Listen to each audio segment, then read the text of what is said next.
back to another episode of Delusional Sports, Holiday Edition. We got a couple guests with us. We got Jake, and we got Casey, and then we got your normal cast of Chin, Thatcher the Undrafted, and Ricky. Alright guys, so to start things off, the Eagles beat the Cowboys. Is Garrett gone? Coach Garrett gone. Casey, what do you have to say about that? I have to say that Garrett is gone.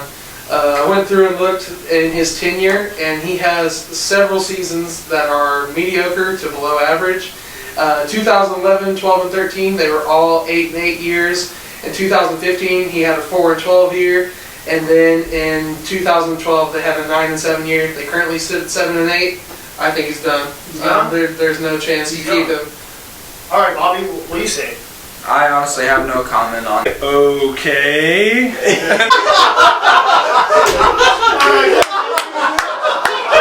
have no comment on this. Oh my god, that's clean. God damn. Okay, no. I honestly think Coach Garrett is going to be out after this because they really needed that to get into the playoffs, but they managed to lose to the Eagles 17-9. So They can still go to the playoffs, though. They have a really outside chance. Yeah. yeah. Okay. Jake. I think he's definitely gone.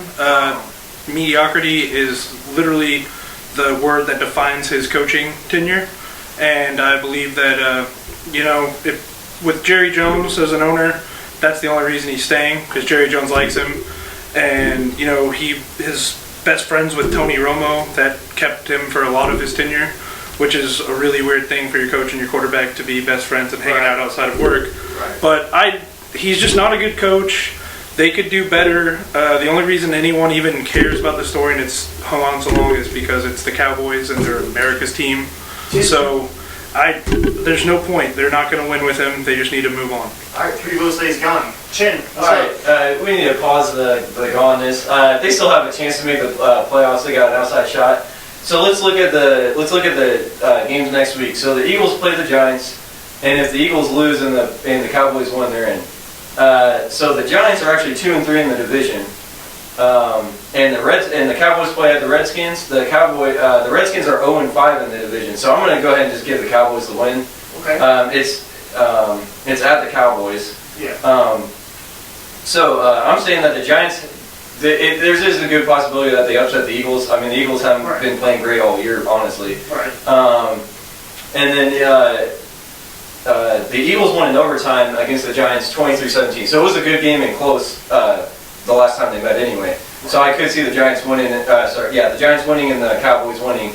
And either way, even if the Cowboys lose, even if they win and don't get in, Garrett's getting a 3-year contract extension. It's the Cowboys. Okay. Yeah. Even if they do go to the playoffs, really quick, even if they do go to the playoffs, they're going to the playoffs with just a terrible record. But they get a home game. I mean, that's a plus. Okay. Okay, but do you think that they can beat either the Seahawks or the Vikings at home? They're going to be a 1-game. Or the San Francisco? Even if they don't even get into the playoffs, he's getting a 3-year contract extension. It's Jason Garrett. But why? But even Jerry Jones has been speaking out against him. The same reason Harrison Barnes got out of his contract to get a 4-year $80 million and finagle the Kings. Okay, well, we're not. And then he put that Instagram photo of him missing a shot. Yeah. To celebrate $80 million. My thing is the only way that he would stay is if they made some miraculous run. I would say, in order for Jason Garrett to stay, they have to get no less than the NFC title game. Like, they have to make it all the way there to the Cowboys, though. It doesn't matter because we were saying this a few years ago that Jason Garrett was gone. I agree that Jason Garrett should have been gone 3 to 4 years ago. Right. But my thing is the only reason he is there is because Jerry Jones allows him to stay there because he has a lot of say in who he plays. Right. But really, he needs to be gone. It really should be done. All right, so 3 votes. 3 votes get rid of him.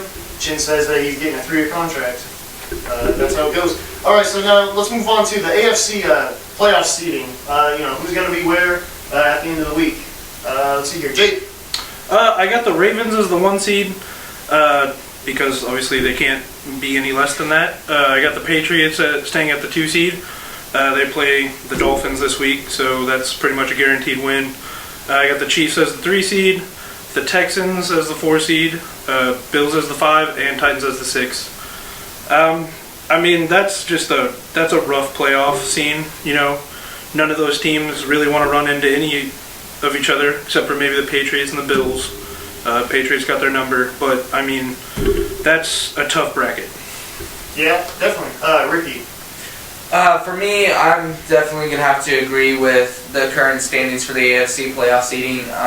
The Ravens are definitely deserve the 1 seed, but I feel like the Patriots have a chance of losing to the Dolphins just because, like we discussed for the past couple of weeks, the Patriots aren't doing as good as they did last season. Okay. You think they're going to lose to the Dolphins, though? I think they might lose to the Dolphins. Okay, hey. All right. It's magic. Yeah. Hey. All right, who got in the third hole? The third, I feel like the Texans or the Chiefs might stay, but I feel like the Texans might bump up to that one. And then for the fourth, it's definitely going to be down to the Bills or the Titans. And then fifth and sixth, it's going to be just whoever's going to get there, honestly. Yeah, whoever it is. Yeah. Right, I understand that. Chinny. All right, so Pittsburgh plays Baltimore. So in Pittsburgh, it's automatically locked up the 1 seed. So, but I do think Pittsburgh ends up losing that though still, even though the Baltimore's going to play their backups, just because Pittsburgh, 1, is on their 3rd string quarterback, and 2, I mean, they dropped the ball last week bad. So I think that eliminates Pittsburgh. Oakland plays the Broncos, which they could definitely win, but the Broncos are a tough team to beat. They played in a bunch of close games this year. They've only been blown out, I think, twice. And then the Titans play the Texans. That's actually pretty interesting. But I'm gonna go ahead and say, yeah, the Raiders. They let me down 2 weeks ago. But I think they actually do get in that 6th seed, and because I don't see Tennessee beating the Texans, even though I had them predicting they're winning their division a few weeks back. But yeah, Baltimore, New England, Kansas City, those are your Super Bowl contenders. You got the Bills, like, they had a good season, but they're not really a Super Bowl contender. The Texans, they're so up and down, I can't really put them in. And then Oakland, I'll just give them a tip of the hat that they make it in. Right, interesting picks. Casey, what's up with you? I'm going to make it short and sweet. You got the top 3, and 4 through 6 don't matter. Okay. You got Ravens at 1 because it's already locked up and guaranteed. Tom Brady is still the GOAT. Don't at me about it because Tom Brady is the GOAT. And Patrick Mahomes and the Chiefs, they're healthy. Their defense is right up there with the best of anybody's right now. And really, I wouldn't want to face any 3 of those teams. I think those are your 3. 4, 5, 6 doesn't matter. Okay. The route to the Super Bowl runs through Baltimore, and it's going to be a rough one. Okay. Yeah, I agree with that. All right, changing gears just a little bit. NFC seedings. How's that going to end, Chin? So NFC, this is pretty much all said and done, except for just where they're seated at. The Philly-Dallas thing is going to be interesting. That's probably going to be the game to watch, those 2 teams to watch this week on the NFC side. But also the Seattle Seahawks and the 49ers is going to determine a lot. But I see the Niners keeping the 1 seed. I think they do end up beating the Seattle Seahawks as they dropped the ball last week with a bunch of running back injuries. And yeah, I mean, to me, it really doesn't matter anyone else. I think New Orleans and Seattle do have the best chances to get to the Super Bowl. But seeing as Seattle had a bunch of injuries, I think New Orleans actually probably pulled it through. I think the Niners are too inexperienced in Green Bay. Their defense is lacking too much, and the Vikings, like, they've been good this year, but I can't see them. I can't see Kirk Cousins putting on 2 or 3 string game performances. So. Yeah, definitely. All right, Jake, how's the NFC going to end? I have about the same as Christian. I got the 49ers staying at the 1 seed. They've been struggling as of late defensively, but the Seahawks, they're struggling just as much, and they got a lot of injuries on that defense. And, with the 3rd string running back who just came off the practice squad, or even if they were to sign Marshawn Lynch, that's asking a lot from, someone who was unemployed last week. I got Saints at the 2 seed. I got Packers with the 3 seed. I just think they're better than the Vikings, and they're going to win that game. And then I got Eagles at the 4, Seahawks at the 5, Vikings at the 6. I mean, it's a lot like the AFC. It's, you know, you got a lot of good teams. They all have their strengths and weaknesses. You know, you got teams with questionable quarterbacks and good Ds, and teams with good, you know, quarterbacks and questionable Ds. But I agree with Christian. I see the Saints coming out of there. I never bet against Drew Brees, and but their defense is solid enough that they can get the job done. I know they had a tough game with the 49ers, but if they met this week, I'd pick the Saints 100 times out of 100. I see. Casey? My take is not much different than Christian or Jake's. Really, I got Saints and Niners. There's the main two contending. I mean, Russell Wilson has been great. I just don't know if I can believe in that Russell Wilson magic to take them far enough in the playoffs to get there. And Drew Brees, you know, he just set the all-time touchdown record, and Thomas out there is his receiver, a phenomenal receiver. Their defense, like Jake said, was a little shaky, but I really think the Saints are going to be the ones to come out of the NFC. Mm-hmm. All right, Bobby. I'm going to have to disagree with all of you, first of all. I feel like even though we do have a running back injury with Chris Carson out with a hip injury for like the rest of the year, but I feel like the Seahawks are going to pull off, I feel like Russell Wilson's going to pull off his magic and beat the 49ers, knock the 49ers down to the 2 seed, and then we're going to take maybe the 3 seed. I feel like the Packers are going to go down to the 4th, the Eagles are going to go down to the 5th, and the Vikings are going to stay at the 6th. The Saints are going to go down to, I don't know, they actually might stay at the 2nd, as far as all I know. But I definitely feel like the NFC playoff seeding is definitely going to change up within this next week. So. Oh yeah, there you have it. All right, so let's talk about the NBA. Jake, what's going on? What's going on with basketball? I mean, Giannis, man, he's just the best player in the world. You know, he went up against AD and LeBron, and he did the whole crown thing, and he beat him up, man. He bullied him. As far as like the Lakers go, I think they're okay. I know they got injuries to LeBron and AD. That bench is super weak, but they're 24-6, so they can afford to rest. You know, kind of do what the Clippers do. You know, if someone's got to miss a game, rest them. I mean, it's all about the playoffs. The Clippers have the right mindset. You know, you have two guys who have been injury-ridden in their careers, and if you got to do the load management to get to the playoffs, you know, whether you're the 2, 3, 4 seed, you know how good your team is. That if they need to win on the road, they'll win on the road. And the Rockets might be just the most crazy team in the league. You got two guys who can be wildly inefficient, but you know, Harden's putting up 40 points, you know, a game on average, which, you know, and a lot of people don't like the way he does it. At times I'm one of them, but I mean, 40 points a game, that's ridiculous. And a guy who's a walking triple-double, Westbrook. I know, once again, a lot of people don't like him. He doesn't shoot the ball the best, but I mean, at times they could be the funnest team in the league to watch easily. So, I mean, that's really all I got for the NBA. Before we go on to the next one, can we talk about how Giannis hit 5 threes, and one of them is like from Steph Curry range? Could you imagine if he gets consistent with that? I think I saw a stat where he had only hit like 49 or 54 or something like that threes last year, and right now he sits at like 45. Wow. Yeah, I mean, can we talk about if he adds that to his game, how unstoppable he might be? I'll put it this way: like, I feel the same way about Ben Simmons to a lesser degree. Obviously, Ben Simmons isn't the dominant player that Giannis is. He's more of a facilitator. But like, even just a consistent mid-range 18 to 20 foot jumper would be like. It's spread the defense out. Yeah, well, you would have to step up on him, and then he could blow by you or just pull you to the basket. But yeah, if he added a 3-point shot consistently, it's over for everybody. He's a 6'10" guard. Yeah, definitely. All right, Christian, what about you? All right, so as we know, the Lakers are on a 3-game losing streak. The Timberwolves are actually on a 10-game losing streak. I don't know what's going on with this. I hate it. I really like the team, but I hate to say it, like, they need to switch it up. Trade Jeff T.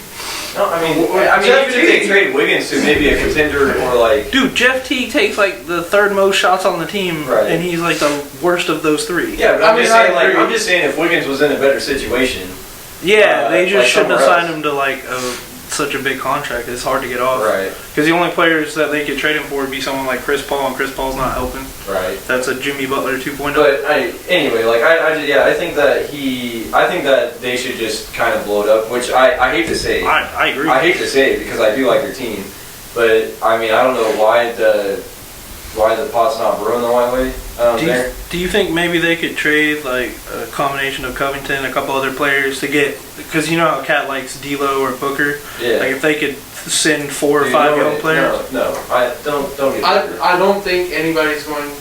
Well, I don't think Golden State's open to any offers on D'Lo.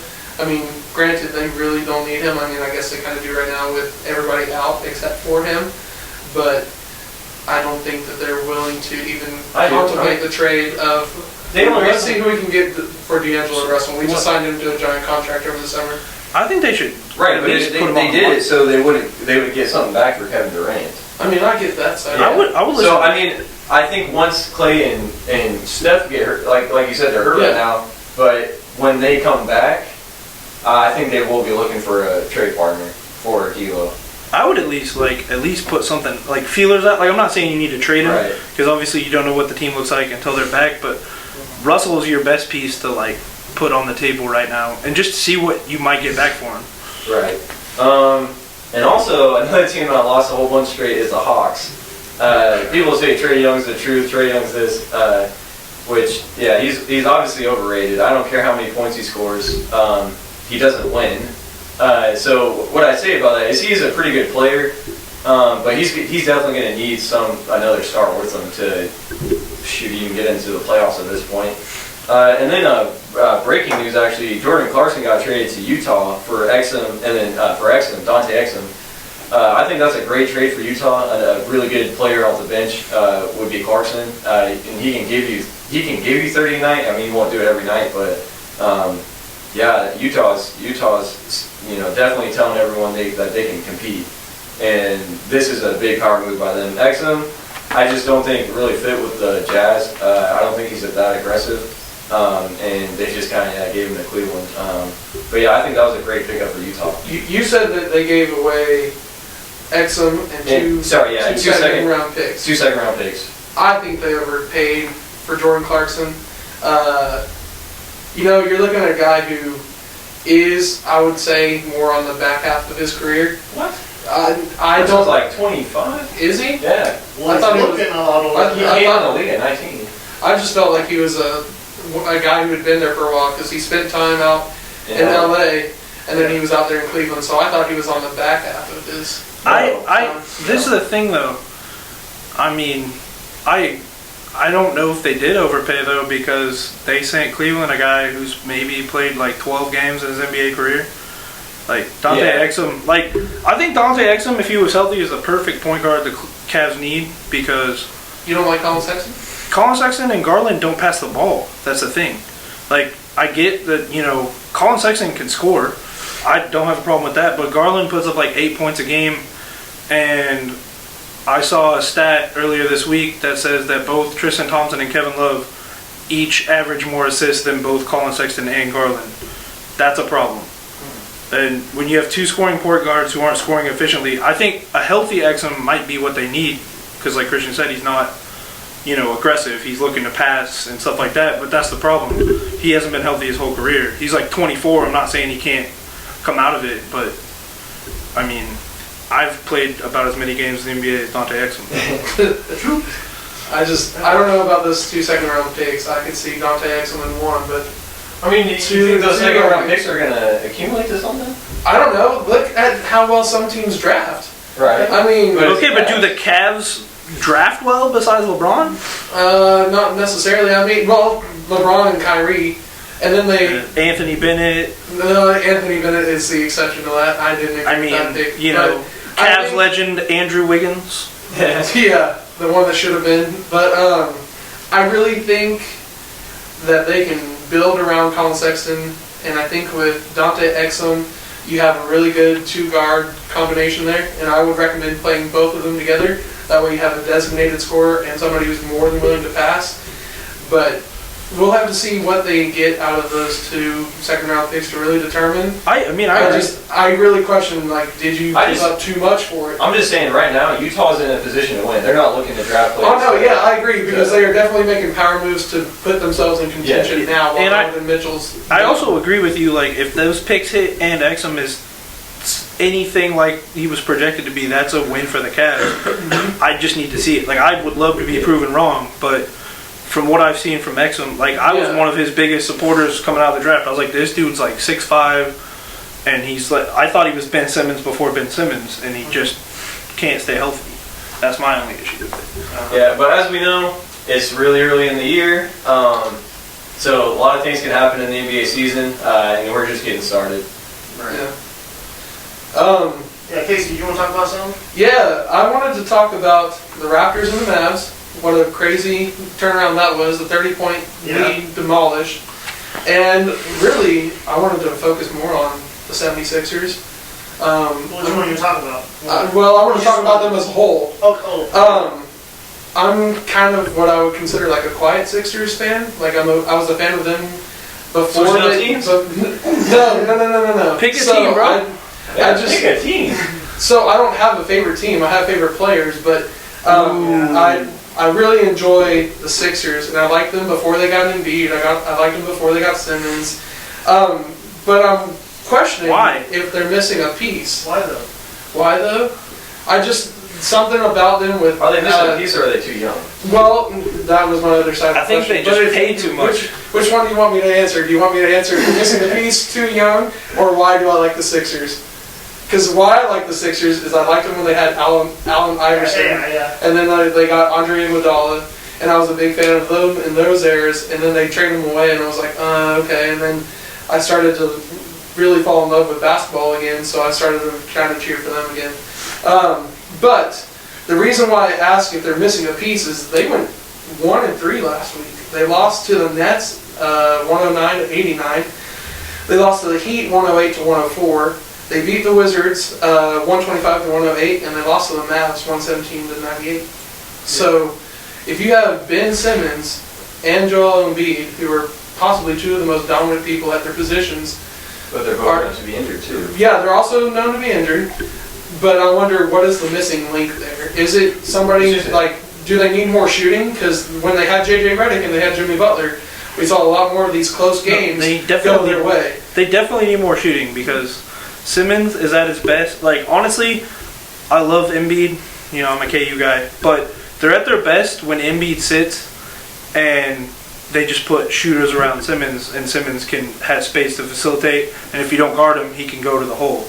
Yeah. But with Embiid in the paint's clogged up. You got, bigs. You got a bunch of bigs that can't get out of the way. Let's be honest, they paid $150 million plus to Tobias Harris, and he has not been playing like a max contract guy. No, I liked them a lot better when they had Robert Covington and a couple of like role players. Sarge. Sarge. Yeah, I don't think they should knew their role. I thought that team was going to go really, really far. And then they added Jimmy Butler, and then the following year they got rid of Covington and Darius Sarge, and they brought in J.J. Redick. I was like, okay, another revamp.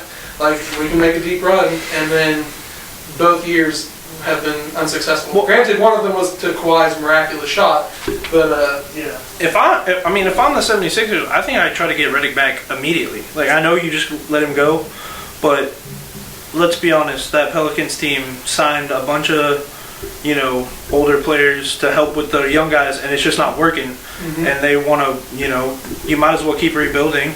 You have a chance to get another top 5-6 pick, and you still have Zion. Let's blow this thing up. I know they're trying to get rid of even Holiday would be a good addition to this Sixers team. Would you? So my next question: if you're not successful after this year, do you blow it up? No. And wait a second. And if you blow it up, which one do you get rid of? Do you keep Simmons or do you keep Embiid? Embiid's not leaving. Embiid's not leaving. Embiid's not leaving. He loves Philly. They're not going to let. I don't think they should get rid of either one. I think they need to put better pieces around them. I know they tried. They tried this year with Richardson and keeping Tobias. It's just not working. Yeah, but he posed the question: if you had to get rid of one. If you have to get rid of one, I mean, honestly, if I was Philly, and you want to go with the younger player who, a 7-footer in this league, at any time could, blow out a knee or mess up his foot. I would honestly get rid of Embiid and try to put players around, big men-oriented teams don't really win in the NBA. They don't win championships. You need shooters. This is why I question if New Orleans will ever work with Zion. But that was my... What do you mean? Because Zion... The 7'5". Yes. No, shut up. This dude is catch from three. He is not. Zion Marjanovic. This is 7'5" Zion. But that was my thing is, do I keep from the college the point guard who is dominant and can get to the basket when he wants and facilitates? Or do I keep the big man who, in his first 3 years, played like a total of 54 games or something, But he's already been injured. But he is the most dominant big man that we still have. The most consistent, I should say, at least. I will say, I get the injury thing for both of them, but both of them, since they started playing, have been, for the most part, healthy. I mean, I know Embiid doesn't, sometimes they rest him on back-to-backs and stuff, but, we're going to get into that argument. We got to get into it with Kawhi. Yeah, Kawhi and Paul George and everybody else. So. I agree. Just thought I'd ask. Yeah. It's a fair point. Yeah. All right, guys. Well, thanks for tuning in. We'll see you later, and have a happy Christmas. Peace. See you.